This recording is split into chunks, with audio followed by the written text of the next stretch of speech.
তোকে তোকে তো সবাই খাট কাঁপানো নায়িকা বলে, বুঝিস? খাট কাঁপানো বুঝিস? তুই যে খাট কাঁপে বেড়া সবাই চেনে, তোর সাথে আমি কাজ করবো নাকি সেটা তুই আগে ভাবে, তারপরে তুই আমাকে চিন্তা ভাবনা কর।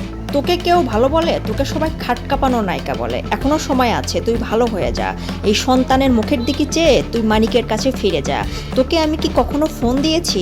ফোন দিয়ে কাজের অফার করেছি? তুই আমাকে নিয়ে আজে বাজে কথা বলিস, তোকে আমি যেখানেই পাবো তোকে আগে আমি জুতা দিয়ে মারবো। হ্যাঁ ভিউয়ার্স, ঠিক এইভাবে সোমাইয়া রিমুকে হিরো আলম কোনো সাবান সোডা ছাড়াই ধুয়ে দিলেন। হিরো আলমের প্রশ্ন, এই সোমাইয়া রিমুকে সবাই তো খাট কাঁপানো নায়িকা বলে, সবাই তো বলে সে কক্সবাজার দিয়ে খাট কাঁপায়।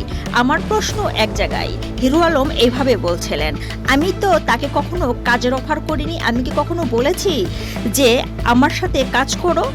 সে আমাকে নিয়ে ভাইরাল হতে চায়। আপনারা বিগত দিনে দেখেছেন, নায়ক শাকিব খানের বউ হতে চায়, নায়ক শাকিব খানকে বিয়ে করতে চায়, নায়ক শাকিব খান যদি বিয়ে করে সে আবারও বিয়ে করবে, এসব আজে বাজে শাকিব খানকে নিয়ে কথা বলে আজ সে ভাইরাল হয়েছে। এখন সে মানিক মিয়াকে ডিভোর্স দিয়ে সে বিভিন্ন জায়গায় খাট কাঁপানোর কাজ করছে।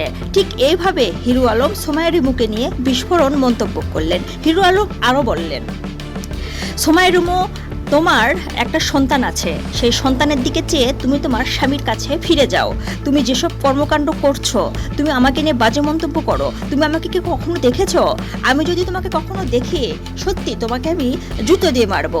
আমি ভালোই ভালোই বলছি, তুমি তোমার সন্তানের মুখের দিকে চেয়ে তুমি আগের স্বামী মানিকের কাছে ফিরে যাও। হ্যাঁ, হিরো আলম আর একটা কথা বললেন দর্শকদের উদ্দেশ্যে। তিনি বলছেন, আপনারা সোমাইয়া রিমুকে প্রশ্ন করবেন সে মাসে কয়দিন কাজ করে, আর একদিনের পেমেন্ট যদি 10,000 টাকা হয় তাহলে সোমাইয়া রিমুর গাড়ি। সোমাইয়া রিমু বিভিন্ন টক শোতে বলেছে সে একটার পোশাক দ্বিতীয়বার পরে না। একবার যে পোশাক সে গায়ে দিবে সেই পোশাক সে দ্বিতীয়বার পরে না। সে যদি মাসে 10 দিন কাজ করে, তার মেকআপ দিনে 25,000 টাকা, 20,000 টাকা সে বিভিন্ন টকশোতে বলেছে। তার এত টাকা কই থেকে আসে? এখানেই আমার প্রশ্ন আপনাদেরকে ছুড়ে দিলাম। এভাবেই হিরো আলম বিভিন্ন কথা বললেন সোমাইয়া রিমুকে নিয়ে। সো ভিউয়ার্স, আপনার মন্তব্য কি অবশ্যই কমেন্ট বক্সে কমেন্ট করে জানাবেন। আর আপনি যদি এই চ্যানেলে নতুন হয়ে থাকেন, অবশ্যই আমার এই নতুন চ্যানেলকে সাবস্ক্রাইব করে পাশে থাকা বেল আইকনটি বাজিয়ে দিবেন। ধন্যবাদ সবাইকে।